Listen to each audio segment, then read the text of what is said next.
স্বাগত Asian news আপডেটে। আপনাদের সাথে আছি আমি তাসনিমা রোকাইয়া। জানিয়ে দেব সর্বশেষ ঘটে যাওয়া খবরগুলো। জুলাই আগস্টে সংগঠিত মানবতাবিরোধী অপরাধের অভিযোগে শেখ হাসিনা, সাবেক স্বরাষ্ট্রমন্ত্রী আসাদুজ্জামান খান কামাল ও সাবেক আইজিপি চৌধুরী আবদুল্লাহ আল মামুনের বিরুদ্ধে আজ রায়ের দিন ধার্য করবেন আন্তর্জাতিক অপরাধ ট্রাইব্যুনাল। এর রায় কেন্দ্র করে আওয়ামী লীগ ঘোষিত কর্মসূচির প্রেক্ষিতে আজ ট্রাইব্যুনালে থাকছে কঠোর নিরাপত্তা। সকালে ট্রাইব্যুনালে হাজির করা হয়েছে রাজসাক্ষী সাবেক আইজিপি চৌধুরী আবদুল্লাহ আল মামুনকে।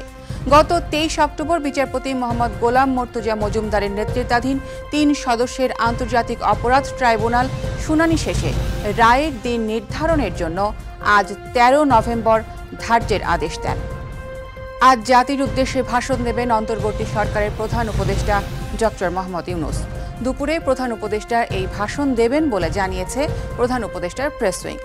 দেশ ছেড়ে পালিয়ে যাওয়া সাবেক প্রধানমন্ত্রী শেখ হাসিনা সহ 3 জনের বিরুদ্ধে মামলার রায়ের তারিখ ঘোষণা ঘিরে বিরাজমান উত্তেজনার প্রেক্ষাপটে জাতির উদ্দেশ্যে ভাষণ দেবেন প্রধান উপদেষ্টা অধ্যাপক ডক্টর মোহাম্মদ ইউনূস।